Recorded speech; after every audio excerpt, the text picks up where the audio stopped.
الحمد لله نحمده ونستعينه ونستغفره ونؤمن به ونتوكل عليه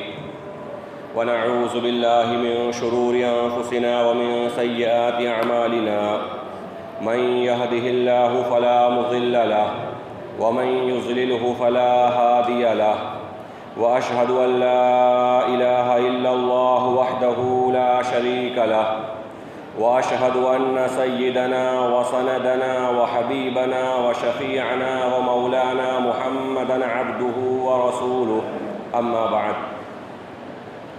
وقال الله تبارك وتعالى في كلامه المجيد والفرقان الحميد: فأعوذ بالله من الشيطان الرجيم بسم الله الرحمن الرحيم. يا أيها الذين آمنوا كتب عليكم الصيام كما كتب على الذين من قبلكم لعلكم تتقون. وقال رسول الله صلى الله عليه وسلم: بني الإسلام على 5: شهادة أن لا إله إلا الله وأن محمدا رسول الله وإقام الصلاة وإيتاء الزكاة والحج وصوم رمضان، أو كما قال عليه الصلاة والسلام. اللهم صل على محمد وعلى آل محمد في أول وأوسط وآخر كلامنا. میرے محترم بزرگوں، عزیزوں، دوستوں، اللہ عز و جل کا بڑا فضل ہے، اس کا کرم اور اس کا احسان ہے کہ اس پاک پروردگار نے اس ماہ مبارک کے شب و روز ہمیں عطا فرمائے۔ اللہ رب العالمین نے رمضان المبارک جیسی نعمت سے ہمیں سرفراز فرمایا۔ اللہ رب العالمین نے ہماری درجات کی بلندی کے لیے، ہمارے گناہوں کی مغفرت کے لیے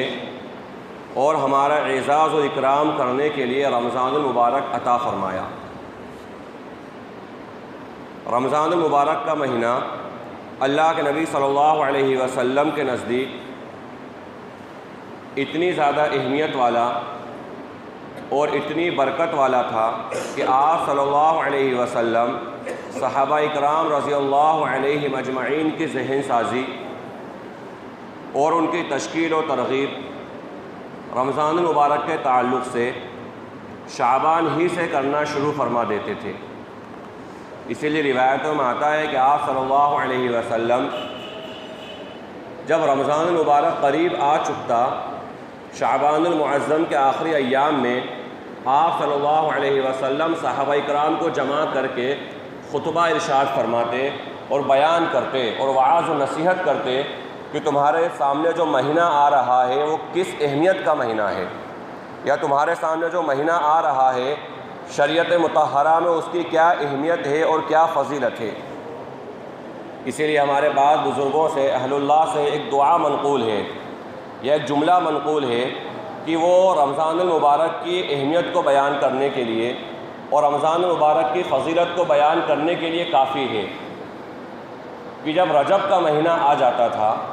رجب المرجب کا چاند جب نظر آ جاتا تھا تو وہ ایک دعا کیا کرتے تھے کہ اللہم بارک لنا فی رجب، اے اللہ تو ہمارے رجب میں برکت عطا فرما، و شعبان، اور شعبان میں برکت عطا فرما، و بلغنا رمضان، اور ہمیں رمضان المبارک تک پہنچا دے۔ یعنی رمضان المبارک کی اہمیت کو بیان کرنے کے لیے رجب کے مہینے سے اللہ تبارک و تعالیٰ سے دعا کی جاتی ہے کہ اللہ رجب میں برکت عطا فرما، شعبان میں برکت عطا فرما اور ہمیں رمضان تک پہنچا دے۔ یہ رمضان المبارک کی اہمیت کو بیان کرنے کے لیے تو اللہ تبارک و تعالیٰ نے ہم سب کو الحمدللہ ثم الحمدللہ اس مبارک مہینے میں پہنچا دیا۔ ہم میں سے کئی لوگ، کئی ساتھی، بلکہ کئی نوجوان بھی، کئی بزرگ بھی ایسے تھے جو پچھلے رمضان المبارک کے اندر ہماری صفوں میں نظر آتے تھے، ہمارے ساتھ اٹھتے بیٹھتے نظر آتے تھے، ہمارے ساتھ جو ہے افطار میں نظر آتے تھے، تراویح میں ہمارے ساتھ نظر آتے تھے، حتیٰ کہ بعض بزرگ تو اعتکاف میں بھی نظر آتے تھے، لیکن اب وہ ہمیں نظر نہیں آ رہے ہیں۔ اللہ تبارک و تعالیٰ کی طرف سے فیصلہ ہوا اللہ تبارک و تعالیٰ کی طرف سے بلاوا آیا اور جب ان کا وقت آ گیا تو وہ دنیا سے تشریف لے گئے۔ آج وہ لوگ ہمیں نظر نہیں آ رہے ہیں جو پچھلے رمضان میں نظر آتے تھے، جن کے ساتھ ہم شب و روز گزارتے تھے، جن کے ساتھ مذاکرے کیا کرتے تھے، جن کے ساتھ تبادلہ خیالات کیا کرتے تھے، جو ہمارے ساتھ عبادتوں میں شریک تھے، ہماری صفوں میں شریک تھے، اعتکاف کے حجروں میں تھے، لیکن آج وہ نظر نہیں آ رہے ہیں۔ اسی لیے کسی کہنے والے نے بڑی اچھی بات کہی کہ ہم یہ کہتے ہیں عام طور پہ کہ رمضان المبارک مہمان ہے، نہیں بلکہ حقیقتاً ہم مہمان ہیں، رمضان المبارک تو پھر آئے گا، ہم ہوں یا نہ ہوں رمضان آئے گا۔ اللہ تبارک و تعالیٰ قیامت تک کے لیے رمضان المبارک کو بھیجتا رہے گا امت کے لیے، ہم رہیں نہ رہیں یہ ضروری نہیں ہے۔ اس لیے اللہ رب العالمین نے اتنا عظیم الشان مہینہ، اتنا خیر و برکت والا مہینہ ہمیں عطا فرما دیا، تو ہماری اپنی یہ ذمہ داری ہے کہ ہم اس مہینے کا حق ادا کریں جیسا اس کا حق ہے، ہم اس مہینے کی اہمیت کو سمجھیں جیسا اللہ کے نبی صلی اللہ علیہ وسلم نے ہمیں سمجھایا ہے،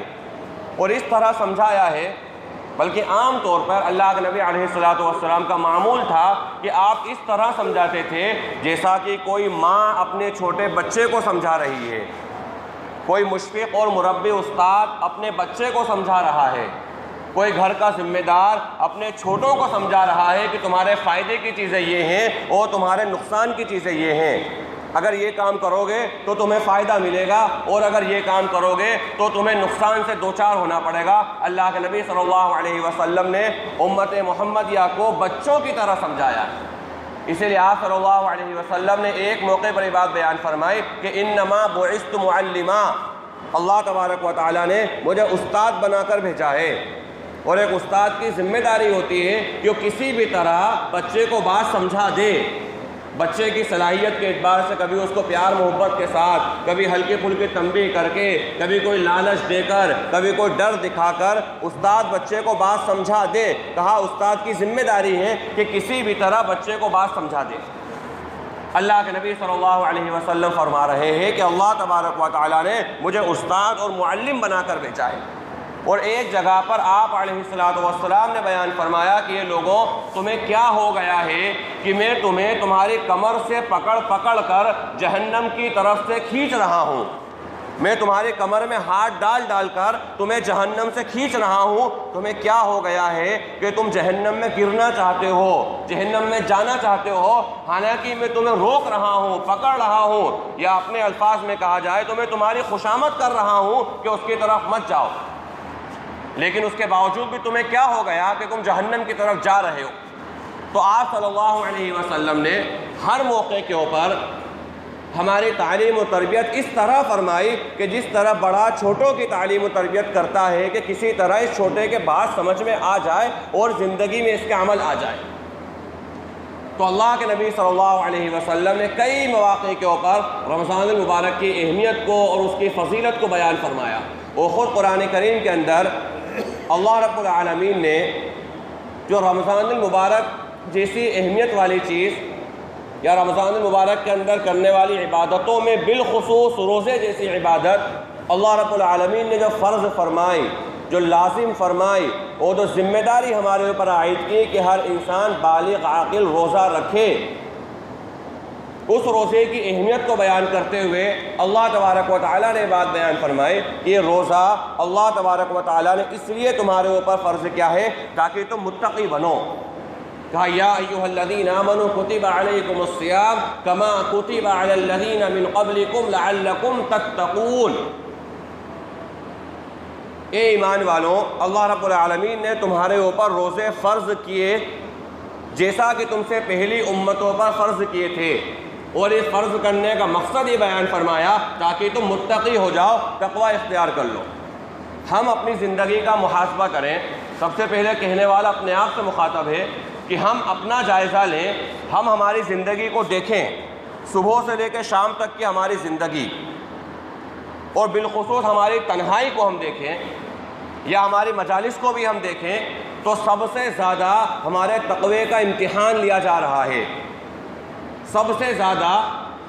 ہمارے تقوی کو پرکھا جا رہا ہے کہ یہ انسان کتنا متقی ہے اور کتنا تقوی والا ہے۔ تقویٰ کہتے ہیں اللہ تبارک و تعالیٰ کے ڈر کو یا اللہ تبارک و تعالیٰ کی محبت کو۔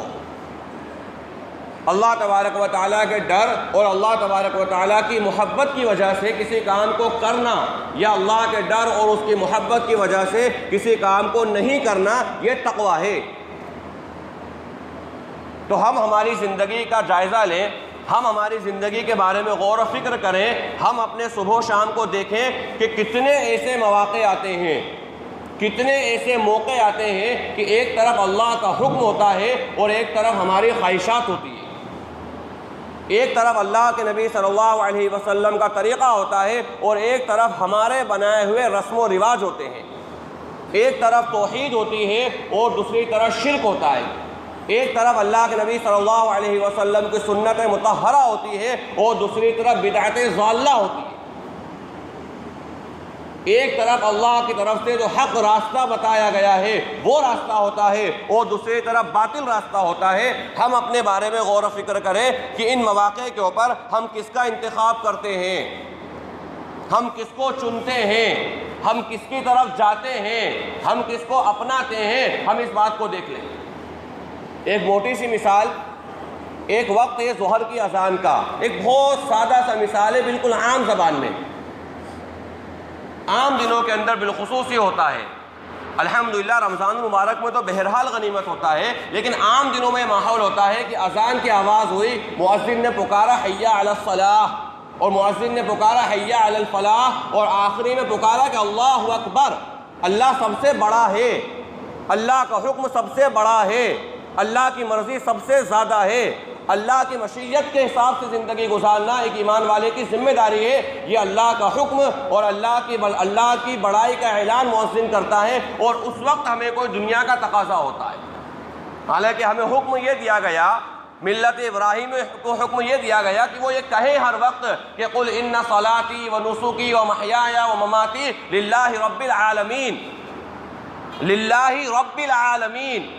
یہ للہ رب العالمین کے اندر پوری زندگی مضمر ہے کہ میری ساری چیزیں ایک طرف ہے، اللہ کا حکم ایک طرف ہے۔ یعنی میرا نماز پڑھنا بھی اس لیے کہ اللہ کا حکم ہے، میرے قربانی کرنا بھی اس لیے کہ اللہ کا حکم ہے، میرا جینا میرا مرنا اس لیے کہ اللہ کا حکم ہے۔ کہ للہ رب العالمین، اللہ رب العالمین کی وجہ سے میرے سارے معاملات ہیں، اللہ رب العالمین کی مرضی کے حساب سے میری اپنی زندگی ہے۔ یہ اللہ تبارک و تعالیٰ نے اعلان کروایا ہے مسلمان کی زبانی، ملت ابراہیمی کے فرد کی زبانی اعلان کروایا ہے کہ اگر ایسا ہے تب تو انسان ایمان والا ہے، یا یقیناً کامل ایمان والا ہے۔ لیکن اللہ نہ کرے اگر ایسا نہیں ہے تو پھر انسان کو اپنی زندگی کے جائزے لینے کی ضرورت ہے کہ میری اپنی زندگی کہاں گزر رہی ہے یا کن حالات میں گزر رہی ہے۔ ظہر کی نماز میں مؤذن نے پکارا، عصر کی نماز میں مؤذن نے پکارا، مغرب کی نماز میں پکارا، عشاء کی نماز میں پکارا، فجر کی نماز میں پکارا، لیکن کبھی دنیاوی معاملات کے اندر آرام غالب آ گیا نماز کے اوپر، کبھی دنیاوی معاملات میں تجارت غالب آ گئی نماز کے اوپر، بلکہ اللہ معاف کرے دنیائی معاملات کے اندر ہمارا موبائل چلانا، موبائل پر گیم کھیلنا، فضول باتیں کرنا، چوراہے پر جا کر ایک دوسرے سے فضول باتیں کرنا، لایانی باتیں کرنا غالب آ گئی اس بات کے اوپر کہ انسان نے نماز چھوڑ دی۔ نماز جیسی اہم عبادت کے اوپر یہ دنیا کے سارے معاملات غالب آ گئے۔ ذرا ہم تصور کریں کہ ہماری زندگی میں تقوی کا معیار کیا ہے، وہ جو روزہ رکھوایا جا رہا ہے اس کے لیے، جو پریکٹس کروائی جا رہی ہے اس کے لیے کہ تتقون، تاکہ تم تقوی والی زندگی گزارو، ہمیں دیکھنا ہے کہ ہمارے تقوی کا معیار کیا ہے۔ یعنی اللہ کا اتنا ڈر بھی ہماری اپنی زندگی کے اندر نہیں بچا یا نہیں بچ رہا ہے کہ ہمیں فرض نماز کے اوپر کھڑا کر دے، فرض نماز کے اوپر، جس کے بارے میں اللہ کے نبی صلی اللہ علیہ وسلم نے صاف بیان فرمایا کہ من ترک الصلاۃ متعمدا فقد کفر،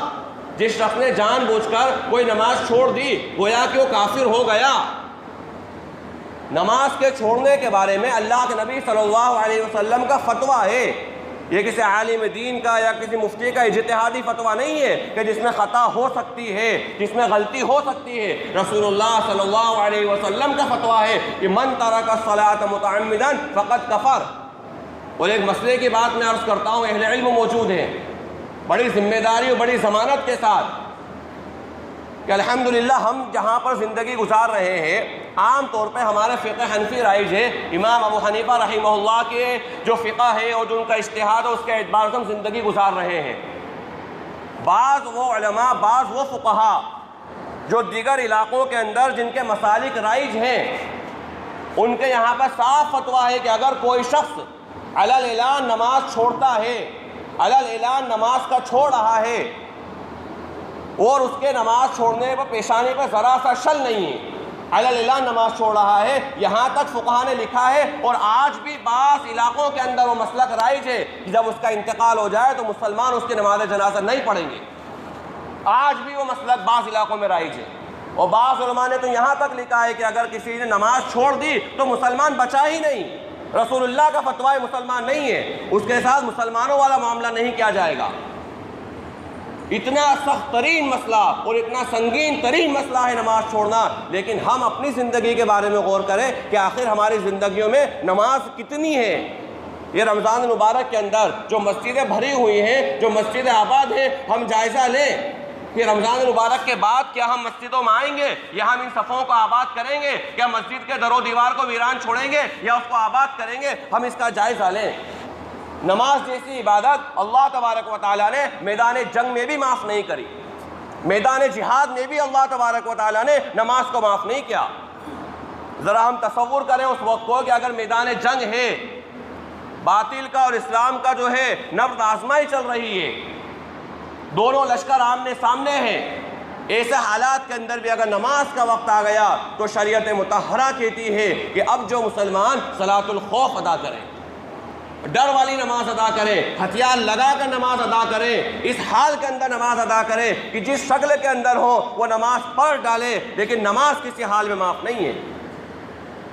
جو مسلمانوں کا سپہ سالار ہے، جو مسلمانوں کا ذمہ دار ہے، وہ پہلے آئے، پہلے ایک رکعت نماز پڑھائے کچھ لشکر کے ایک حصے کو، اور اس کے بعد وہ ایک رکعت پڑھنے کے بعد واپس میدان جنگ میں چلا جائے، واپس میدان جہاد میں چلا جائے، اور دوسرا لشکر آئے اور اس سپہ سالار کے پیچھے اپنی ایک رکعت نماز پڑھے، اور اس کے بعد دونوں بچا ہوا لشکر اپنی ایک ایک رکعت کو الگ الگ ادا کر لے۔ یہ صلاۃ الخوف ہے، لیکن فرمایا معاف نہیں ہے۔ ہم ذرا تصور کریں کہ مجاہد سے زیادہ مخلص کون ہو سکتا ہے؟ مجاہد سے زیادہ مخلص بظاہر کوئی نظر نہیں آتا کہ جو دین کے خاطر اپنی جان لے کر آ گیا، جو دین کے خاطر اپنا سر لے کر آ گیا، جو گھر سے نکلا ہے تو کفن باندھ کر نکلا ہے، جو گھر سے نکلا ہے تو اس کو پتہ نہیں واپس آنا ہے یا نہیں آنا ہے، جو گھر سے نکلا ہے تو وصیتیں کر کے نکلا ہے کہ شاید میں دوبارہ پوچھ نہیں پاؤں، یا ہو سکتا ہے دور دراز کا میدان ہے اور دور دراز کا علاقہ ہے تو میرے وارثوں کو میرے قبر کا بھی پتہ نہیں ہو، جہاں انتقال ہو گیا، جہاں شہید ہو گیا، مسلمانوں نے اور مجاہدین اسلام نے اس کو وہیں دفنا دیا، وارثین کو قبر کا نام و نشان تک نہیں پتا۔ مجاہد سے بڑا مخلص کون ہو سکتا ہے جو اعلاء کلمت اللہ کے لیے جنگ لڑ رہا ہے، جو اللہ کے دین کی سربلندی کے لیے جنگ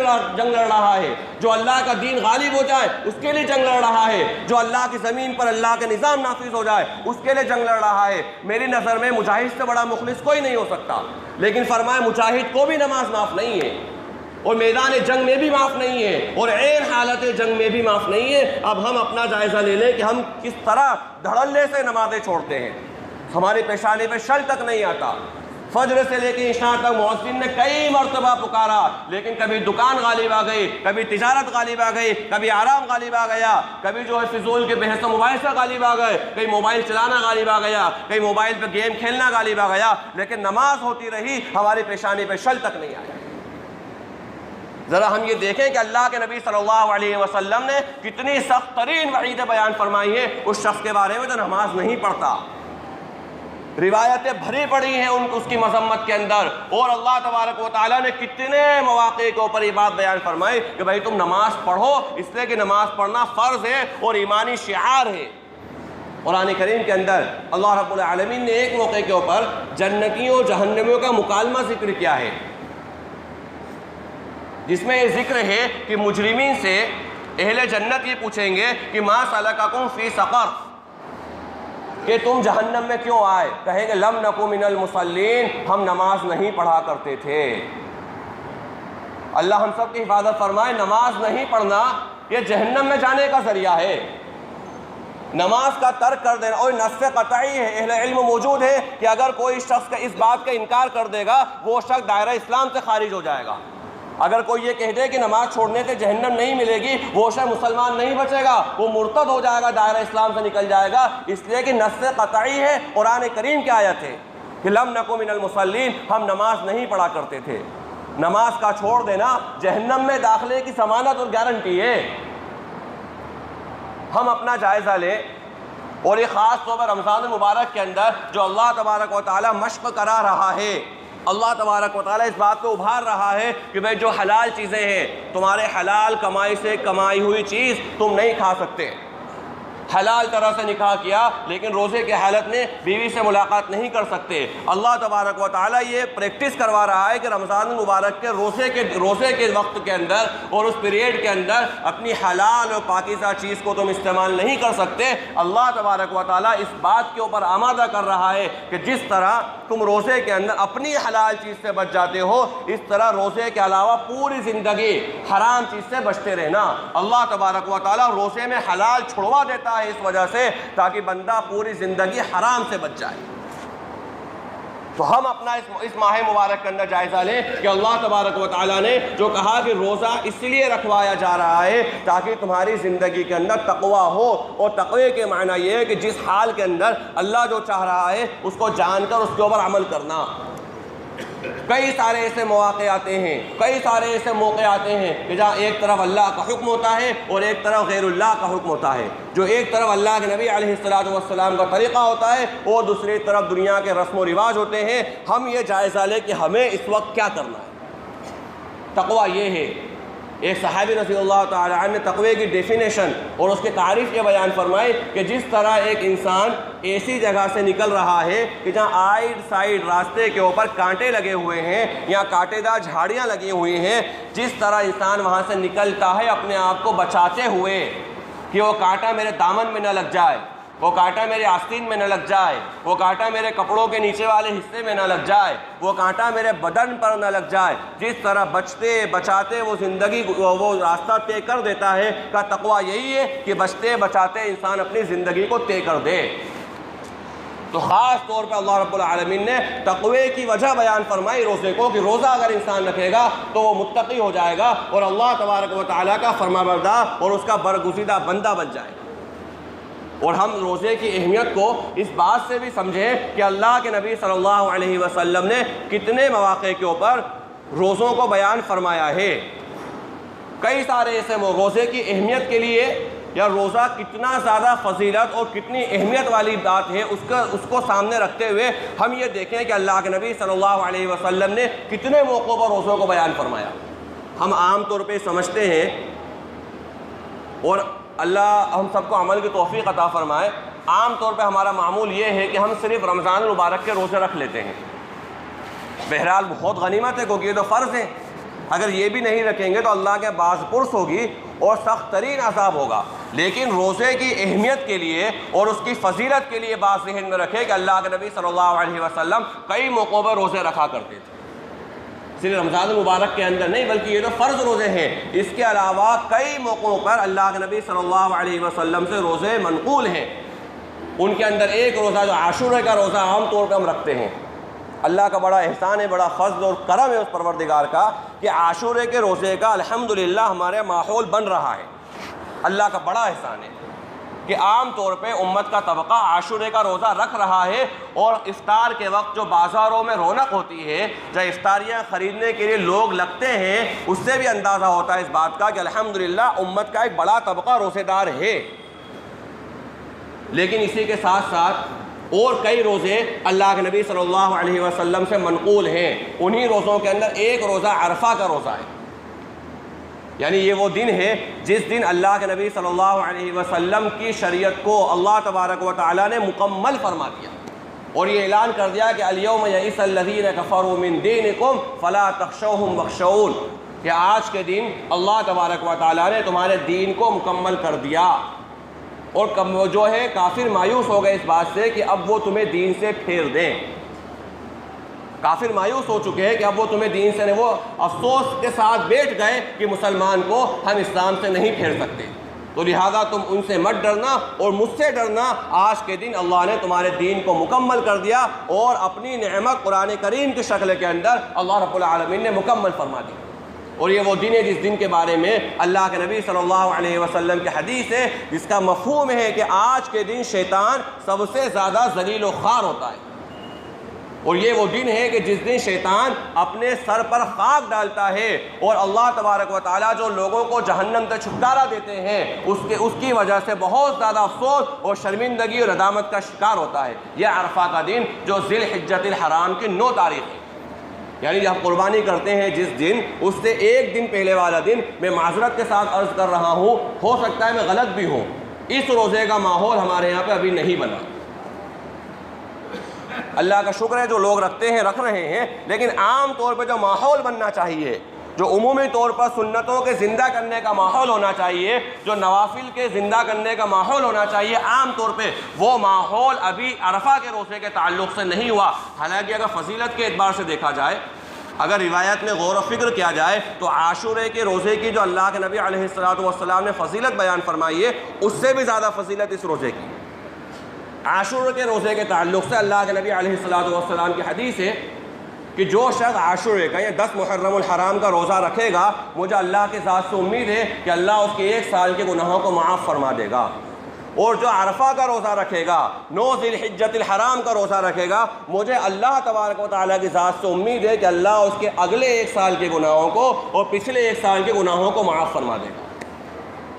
اتنی فضیلت والا اور اتنی اہمیت والا روزہ۔ اسی کے ساتھ ساتھ پھر اللہ کے نبی صلی اللہ علیہ وسلم کی سیرت مطہرہ میں اگر دیکھیں تو کئی ایام بیز کے روزے نظر آتے ہیں، کئی پیر اور جمعرات کے روزے نظر آتے ہیں، اسی طرح شکرانے کے روزے نظر آتے ہیں، کفارے کے روزے نظر آتے ہیں۔ اس سے یہ بات پتہ چلتی ہے کہ روزہ ہماری زندگی کے اندر بہت اہمیت کا حامل ہے، ہماری زندگی کا جزء لا ينفک ہے، جس کو جدا نہیں کر سکتے ہم اپنے آپ سے۔ موقع پر اللہ تبارک و تعالیٰ نے اور اللہ کے نبی صلی اللہ علیہ وسلم نے روزوں کو بیان فرمایا۔ تو الحمدللہ ثم الحمدللہ، اللہ کا فضل ہے، اس کا کرم اور اس کا احسان ہے کہ ہم روزے رکھ رہے ہیں، اللہ کا بڑا فضل ہے۔ لیکن جو اس میں کرنے کی بات ہے میرے عزیزوں، بڑی معافی کے ساتھ مرض کر رہا ہوں، وہ بات یہ ہے کہ ہم روزہ اللہ کے لیے رکھ رہے ہیں، اور روزہ تو ایسی عبادت ہے جس کے بارے میں خود اللہ کے نبی صلی اللہ علیہ وسلم نے فرمایا ہے کہ اللہ تبارک و تعالیٰ یہ بات بیان فرماتا ہے کہ روزہ خالص میرے لیے رکھا جاتا ہے، لہٰذا اس کا بدلہ بھی میں ہی دوں گا۔